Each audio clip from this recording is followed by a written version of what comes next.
Buenas tardes, hermanos. Que Dios los bendiga. Oremos. Padre nuestro que está en los cielos, santificado sea su santo nombre. Nosotros iniciamos nuestras oraciones así. Nuestro Señor Jesucristo nos enseñó a través de sus discípulos en cómo se debe glorificar su santidad, cómo se debe celebrarlo. Usted ha demostrado santidad desde el inicio, desde antes de la creación. Creó usted por la bondad excesiva que tiene en su ser. Creó a seres espirituales, creó objetos abstractos que declaran su gloria, como dice el salmista. Creó el universo material, el mundo material, y a nosotros siendo una creación distinta y especial, creados en tener una unidad en nuestra antropología única, donde somos físicos y a la vez espirituales, donde tenemos una cierta dignidad y una cierta responsabilidad en nuestra existencia que ninguna otra criatura tiene. Los animales no tienen esta dignidad. Los océanos, la tierra, nada tiene esto más que nosotros. Nosotros, siendo la creación en el sexto día, cuando usted proclamó que todo era bueno en gran manera. Pero Adán y Eva, como representativos de nosotros, pues todos nosotros hubiéramos actuado igual en esa misma situación, pecaron en contra de usted. Y por ende dieron introducción al pecado, a la muerte y el sufrimiento al mundo. Y usted en su perfecta justicia pudo haber dejado que esos resultados destructivos de la desobediencia perduren por siempre en nuestro ser. Pero usted, sabiendo perfectamente que iba a suceder esto, había predeterminado que iba a enviar a su Hijo Jesucristo a nacer, vivir, morir y, como estudiaremos hoy, resucitar por nosotros. Cristo se sometió totalmente a su voluntad, totalmente a los sufrimientos que son sujetos en la existencia terrenal. Él sufrió en todo su ser y sufrió vicariamente, eso es, por nosotros. Sufrió en su cuerpo, sufrió en su alma, sufrió en su mente, sufrió en todos los sentidos posibles para que, como fruto de su sufrimiento, llegara nuestra salvación. Él logró nuestra salvación, nuestra justificación en su muerte y selló ese precioso evangelio en su resurrección. Dios nuestro, le pedimos que nos ayude a ser siempre agradecidos con este hecho, con estos hechos centrales del mensaje del evangelio, que Cristo murió, fue sepultado y resucitó por nosotros, y que eso es nuestra base para la salvación, de que si alguno de nosotros hablamos sobre la salvación, no podemos excluir estos elementos tan vitales, el cual es Cristo, su vida, su muerte y su resurrección. Hay tanto que decir, Padre nuestro, sobre todo esto, y le pedimos que nos dé entendimiento y que nos dé sobre todo humildad para entender la veracidad y el valor inmenso e infinito que tuvo la resurrección del Mesías, de su ungido, nuestro Señor Jesucristo. Le pedimos todo esto en Cristo Jesús. Amén. Estudiando por años todos nosotros, llega un punto en donde vemos textos como Isaías 53, vemos textos como Salmo 22 y 23. muchos textos que nos hablan sobre Cristo, sobre el Mesías. Y pasan los años y logramos un entendimiento progresivo sobre estos hechos centrales del Evangelio, sobre hechos que quizá en nuestra niñez o en nuestra juventud habíamos pasado por desapercibido. Ciertos textos en donde decíamos, ok, Cristo murió por mí, tiene algo que ver con mi salvación, y ahí se queda el mensaje. Y no hay realmente discernimiento sobre todas las facetas que se encuentran en estos puntos focales del Evangelio. Dios nos ha dado el privilegio de estudiar el texto santo, el texto central de no solamente toda la Biblia, sino del Evangelio mismo, de Isaías 53. Nos estamos acercando al final de esta serie de sermones del Mesías. Y el profeta Isaías nos ha enseñado que el Evangelio está totalmente centrado en Cristo, en su persona, en su naturaleza, en su muerte y en su resurrección. Nos dice el texto que nos toca estudiar el día de hoy. Dice: con todo eso Jehová quiso quebrantarlo, sujetándole a padecimiento. Cuando haya puesto su vida en expiación por el pecado, verá linaje, vivirá por largos días, y la voluntad de Jehová será en su mano prosperada. Texto increíble, donde muestra el punto focal de todo lo que ha narrado no solamente Isaías, sino todo escritor que fue antes del tiempo de Isaías. Es muy claro en los estudios que hemos tenido que este no es un mensaje que ocurrió de la nada o por el azar. Isaías no inventó esto. Un profeta inspirado por nuestro Dios. Todo lo que escribió fue dictado perfectamente por su Santo Espíritu. Y como tal, vemos ciertos anuncios, ciertas predicciones divinas, no solamente en forma directa, sino ejemplares en otras personas.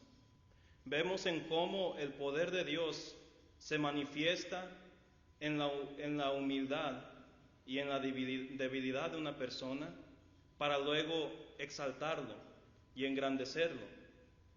Vemos, por ejemplo, a José, el soñador, donde si alguno de nosotros hubiera vivido lo que él vivió, inmediatamente yo creo que hubiéramos dudado de la existencia de Dios y de la bondad de Dios, y él no hizo eso, siempre confió en Dios.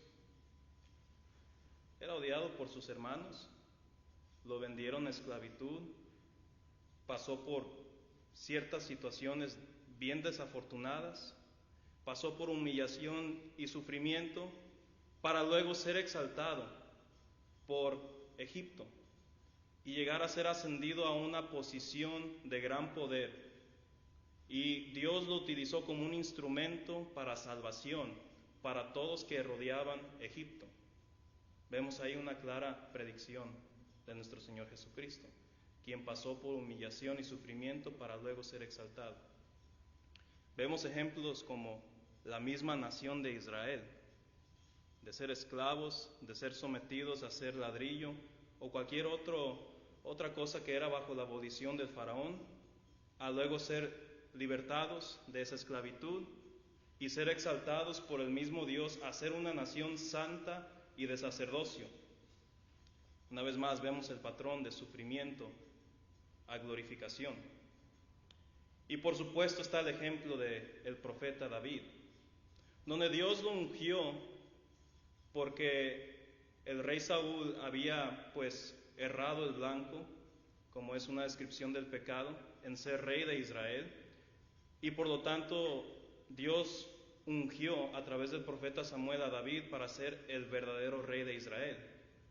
Pero David en su ungimiento no disfrutó de un entronamiento inmediato, de ser rey de Israel.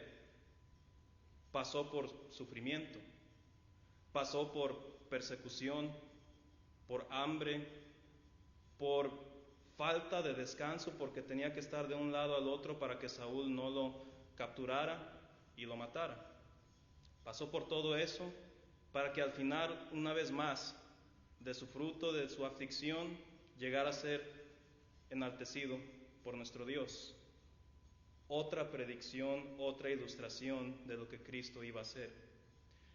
Este pasaje de Isaías 53 culmina todos esos personajes reales, culmina todas esas profecías cristológicas sobre Jesús, sobre su persona, su sufrimiento, que no iba a detener su ministerio en su sufrimiento y muerte, sino que iba a ser enaltecido y exaltado.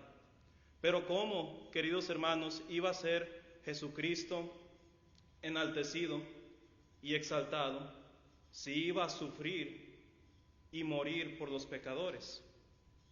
¿Cómo puede ser glorificado después de tu muerte? Si ahí estás en la tumba, si tu alma está en el Hades. Resurrección. Eso es lo que nos enseña este versículo 10.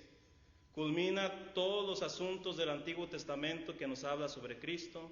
Culmina todo lo que el profeta Isaías, recuerdan cómo estudiamos el capítulo 52 y habla sobre el Mesías siendo enaltecido, glorificado, exaltado, y luego de la nada llega a describir al Mesías como despreciado y desechado entre los hombres, varón de dolores, experimentado en quebranto.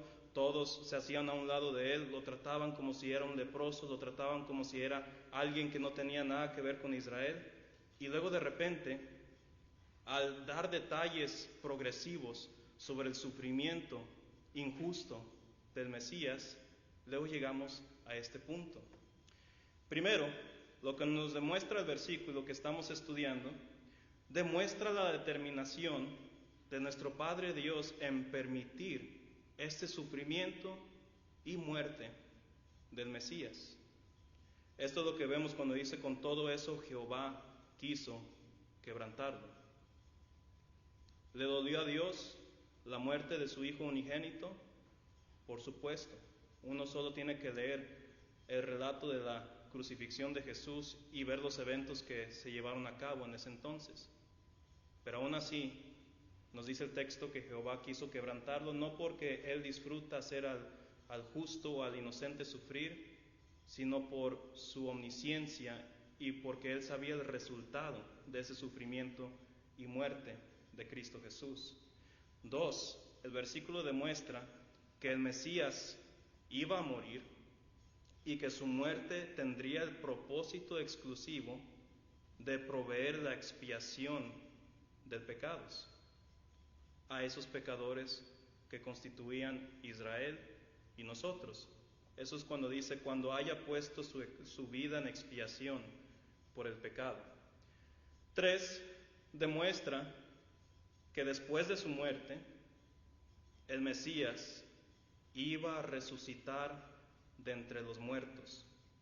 Pues esta es la única manera de entender el pasaje. Vuelvo al versículo. Con todo eso, Jehová quiso quebrantarlo. El Padre permitió y direccionó todo sobre la muerte del Mesías para proveer la expiación de pecados. Y luego esta parte donde dice: cuando haya puesto su vida en expiación por el pecado, el Mesías verá linaje, vivirá por largos días, y la voluntad de Jehová será en su mano prosperada. ¿Qué otra manera hay para entender esa porción del texto? ¿Cómo que el Padre, cómo que Jehová permitió el sufrimiento y la muerte de Cristo y que luego Cristo iba a vivir largos días? ¿Cómo puede alguien muerto vivir largos días? ¿Cómo puede alguien muerto ver linaje? ¿Cómo puede alguien muerto tener la voluntad de Jehová prosperada en su mano? Hay algo importante aquí. No lo dice directamente, lo dice en misterio. Por eso los apóstoles describen en el Nuevo Testamento el Evangelio como un misterio. No algo que no se puede entender, sino algo que fue revelado hasta que el suceso tomó lugar. El profeta Isaías dice Cristo, la única manera en que iba luego, después de su muerte, vivir largos días, es si resucitó. Porque no hay otra manera de entender esto, queridos hermanos. Este versículo demuestra el punto focal de nuestra salvación, de las buenas nuevas, del Evangelio. Cristo no solamente murió por nosotros, resucitó por nosotros. Ya usé una ilustración de esto hace mucho tiempo, entonces lo voy a mencionar otra vez para aquellos quienes no estaban presentes en ese entonces. Tuve la bendición de ir a Israel el año pasado y fuimos a un lugar donde los eruditos creen que fue el Gólgota, por cómo estaba una cierta roca como figura de calavera. Fuimos a ese entonces, muchos eruditos creen que ahí fue donde Cristo murió, y cerca de ese lugar está una tumba con una piedra, y muchos piensan que ahí fue donde Cristo fue sepultado y donde Cristo resucitó. Si es ese lugar o no, no es el punto de mi ilustración. Cuando regresé, le conté a mis amistades sobre el hecho de que fui a este lugar y que fue impresionante ver todos los aspectos de este lugar. Y luego mis amigos, quienes no son creyentes, inocentemente me preguntaron, y al ver la tumba de Jesús, si es la tumba de Jesús, ¿tú o alguien más, algún erudito en el pasado, vieron los huesos de Jesús? Fue una pregunta inocente. No me ofendí, ni hay por qué ofenderme. Pero sí ilustra un gran punto en donde nuestra sociedad ha fallado en entender lo que resurrección significa. Piensen algo, queridos hermanos. Digamos que los arqueólogos hayan encontrado exactamente donde Cristo murió. Y digamos que al encontrar ese lugar, encontraron los huesos de Jesús de Nazaret. ¿Qué significaría eso? ¿Tengo fundamento yo si está la evidencia del cuerpo de Cristo en una tumba? ¿Tengo yo fundamento o tengo yo iniciativa para creer en el Evangelio? ¿Sería usted cristiano si Cristo hubiera permanecido en la tumba? La respuesta es no. ¿Sería usted salvo por Dios si Cristo hubiera permanecido en la tumba? La respuesta es no. La resurrección es la evidencia de que somos salvos. Es la evidencia de que Jesús es Señor. Es la evidencia de que nuestro Padre Celestial aceptó la ofrenda del cuerpo de Cristo Jesús y que fue vindicado al dar su vida por nosotros.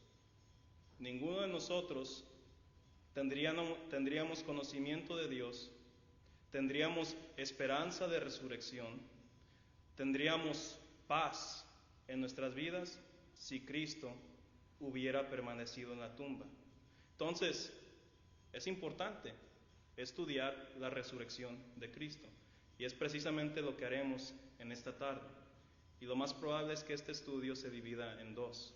Entonces, acompáñenme en lo que Dios nos enseña sobre la resurrección de Cristo Jesús. Lo primero que podemos hacer al iniciar un estudio intensivo sobre esto, o más bien un estudio general, es las características de la resurrección. ¿Qué es lo que la Biblia me enseña sobre los aspectos fundamentales o preliminares de la resurrección de Cristo Jesús? Lo primero es que fue literal.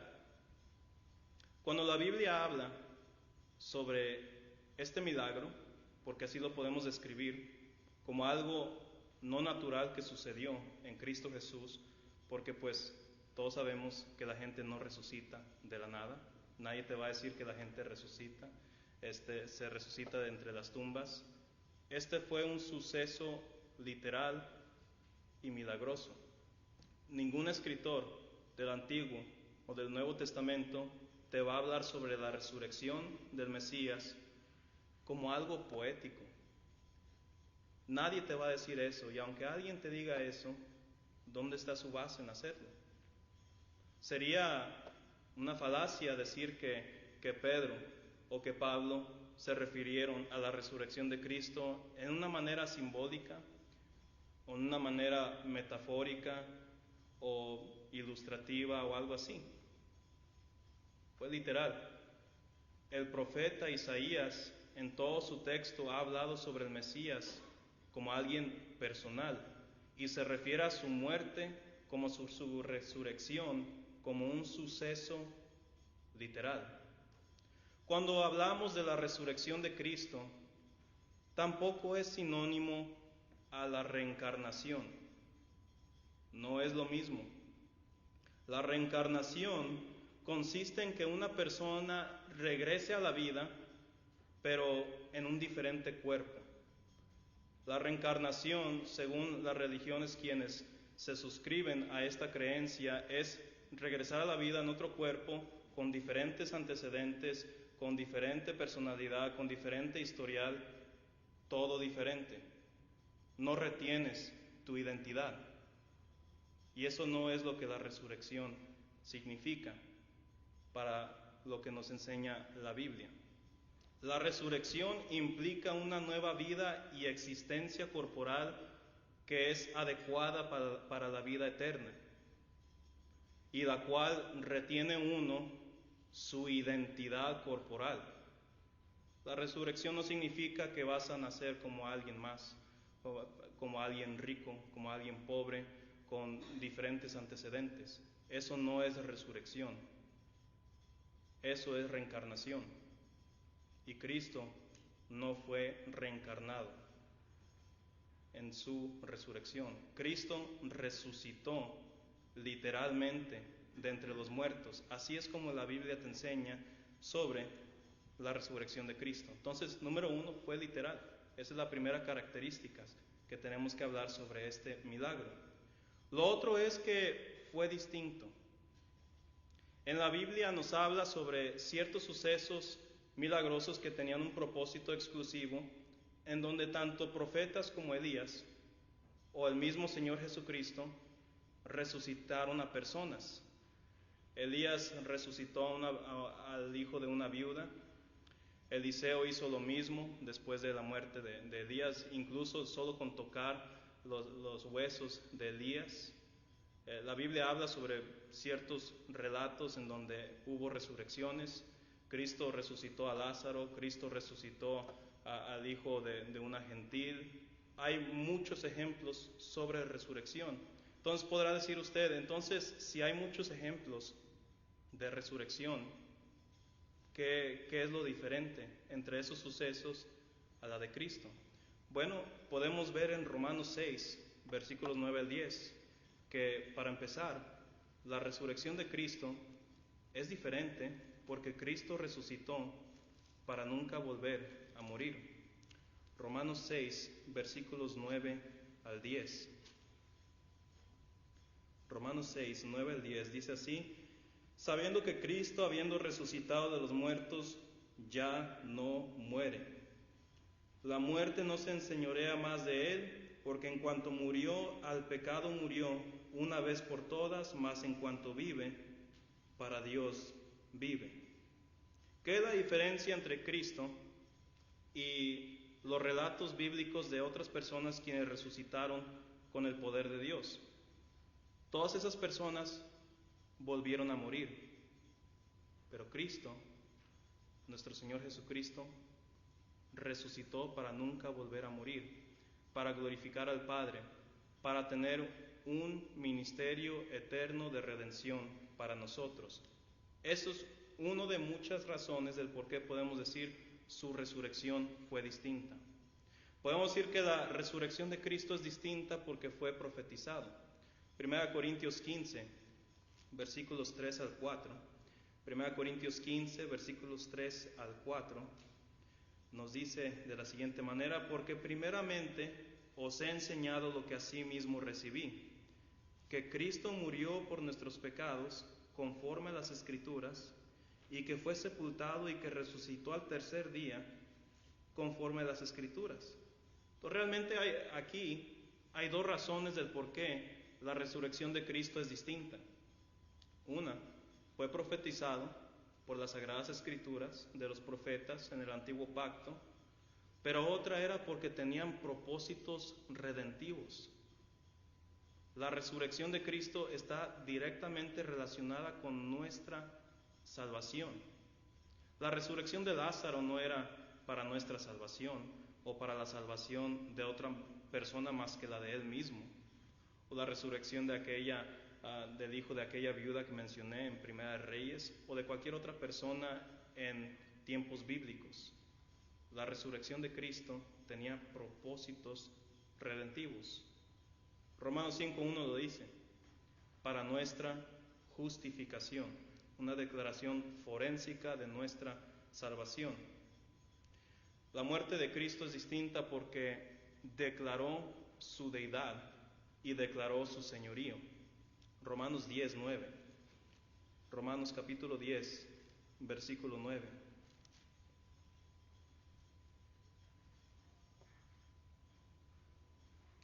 Dice que si confesares con tu boca que Jesús es el Señor y creyeres en tu corazón que Dios le levantó de los muertos, serás salvo. Dos cosas que menciona el apóstol Pablo, da una directa relación aquí entre la resurrección de Cristo y su señorío. Su señorío y su deidad fue verificado y fue comprobado en su resurrección. Una resurrección que fue literal, que fue distinta, que no era reencarnación, que no era mitológica, que no era simbólica, literal, con propósitos redentivos. La tercera característica de la resurrección de Cristo, y ha sido implicado en todo lo que se ha dicho, es que fue absolutamente necesario. No era algo negociable en el plan de salvación. No solamente tenía que morir nuestro Señor Jesucristo, tenía que resucitar para nuestra justificación.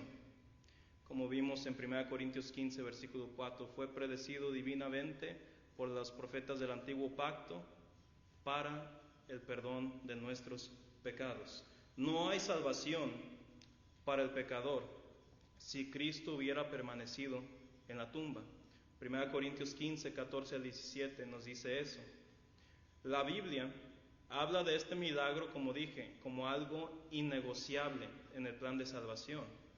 Las mismas palabras de Cristo dice que todo lo que escribió Moisés, que todo lo que escribieron los salmos y los profetas iban anunciando y iban culminando su mensaje hasta el suceso milagroso de la resurrección de nuestro Señor Jesucristo. Fue absolutamente necesario. Como ya leí 1 Corintios 15, es bueno hablar sobre esas escrituras que acabo de mencionar, que hablan, que profetizan sobre la resurrección del Mesías. No fue un evento al azar, como dije, no fue un invento de los cristianos primitivos, fue algo que el mismo Señor Jesucristo profetizó en su ministerio. En Marcos, por lo menos 3 veces lo dice, que iba a ser entregado a gente inicua por los romanos, que lo iban a crucificar y que luego iba a resucitar. Y los discípulos siempre retuvían la parte donde él iba a ser crucificado, porque la idea o la noción de que él iba a resucitar de los muertos era algo que estaban negados a creer, pues nadie había resucitado con su propio poder. Cristo lo resucitó por sí mismo, pero esas no son las profecías de las que quiero mencionar hoy. Quiero enfocarme en las profecías del Antiguo Testamento para declarar que la resurrección del Mesías fue algo que Dios había planeado. Y la evidencia surge en esto. Hay por lo menos 3 tipos de profecías en el Antiguo Pacto donde te muestran que este suceso iba a ocurrir en la vida de Cristo Jesús. Hay ciertas profecías plausibles donde quizá nos da una cierta sombra o una cierta declaración que está relacionado con este suceso milagroso. Hay ciertas profecías que son bastante directas, como la que estamos estudiando en nuestro versículo central, y hay profecías que colaboran unos con otros para declarar esta enseñanza. Vemos las profecías plausibles. Quizá no la hayan considerado antes en sus estudios, pero veamos Oseas 6, versículo 2. Oseas 6, versículo 2 es una profecía plausible que tiene mucho que ver o tiene mucho sinónimo a la resurrección del Mesías. Oseas 6, versículo 2 nos dice: nos dará vida después de 2 días, en el tercer día nos resucitará y viviremos delante de Él. ¿Qué dice el versículo? Habla de 3 días y habla sobre resurrección. Es un tema que es bastante claro, que es característico del relato de la resurrección de Cristo. Claro que es plausible porque el contexto quizá puede referirse a que Dios iba a redimir de una aflicción temporal a Israel. Pero también es plausible que se está refiriendo a la de Cristo, porque recuerden que Cristo tomó a cabo un papel representativo de Israel. Y por lo tanto, refiriéndose a toda la nación de Israel, puede referirse perfectamente hacia nuestro Señor Jesucristo, que representativamente iba a morir y resucitar, no solamente para vivificarse a sí mismo, sino para vivificar a las personas que son pecadores. Una profecía plausible que quizá tenga relación con lo que estamos estudiando. Pero otra, la cual no vamos a leer porque hay mucho que leer, pero es la misma vida de Jonás.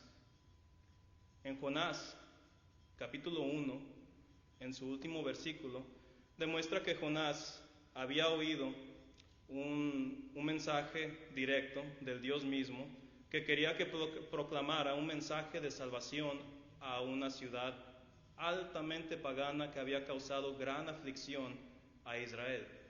Pero estamos hablando de una gran aflicción. Y Jonás se enojó con Dios virtualmente porque dijo: ¿cómo yo voy a ofrecerle a esta nación pagana que han torturado literalmente a mis hermanos en Israel? No, ellos merecen juicio, no perdón. Y como ustedes saben, se va delante de la presencia de Dios y quiere huir.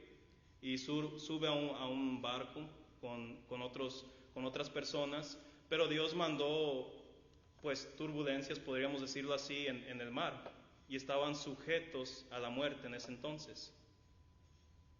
Jonás entendió perfectamente el juicio divino y él ofreció su vida para que los otros fueran salvos. Hay ciertas similaridades entre Jonás y Jesús, no solamente porque al inicio de sus nombres comparten la letra J. Está el hecho de que Jonás ofreció su vida para salvar a otros. Está el hecho que después de que estuvo dentro del vientre del gran pez, como vemos en Jonás capítulo 1 y 2, permaneció ahí, ¿cuántos días? 3 días y 3 noches. Eso dice al último del capítulo 1 de Jonás, pueden verificarlo luego. 3 días y 3 noches, tal como Cristo permaneció en la tumba, 3 días. Al tercer día resucitó. Después de salir del vientre del gran pez, proclamó un mensaje de esperanza y de salvación. Cristo, después de resucitar de entre los muertos, proclamó un mensaje de esperanza y de salvación. Muchas similaridades, y es por eso que Cristo utiliza la vida de Jonás en Mateo capítulo 12 como un ejemplo o como una profecía plausible de su resurrección. Dice: tal como Jonás estuvo en el pez por 3 días, yo resucitaré el tercer día. Él lo dice en Mateo capítulo 12. Profecías plausibles, profecías directas. Isaías 53:10 dice que iba a haber linaje, iba a vivir largos días. Hay otro versículo, el más utilizado por los apóstoles, Salmos 16, versículo 10, donde dice: porque no dejarás mi alma en el Seol, ni permitirás que tu santo vea corrupción. No dejarás que mi alma en el Seol, no permitirás que tu santo vea corrupción. Ahí inmediatamente pues sabemos que David escribió este salmo, pero como dijo el apóstol Pedro en Hechos capítulo 2, estaba diciendo, David no estaba hablando de sí mismo, porque aquí está la tumba de David y podemos verificar que ahí está.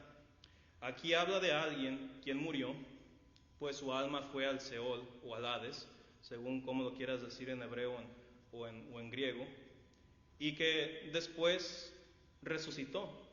Está implicado en el versículo, en Salmos 16:10, porque dice que no permitirás que tu santo vea corrupción.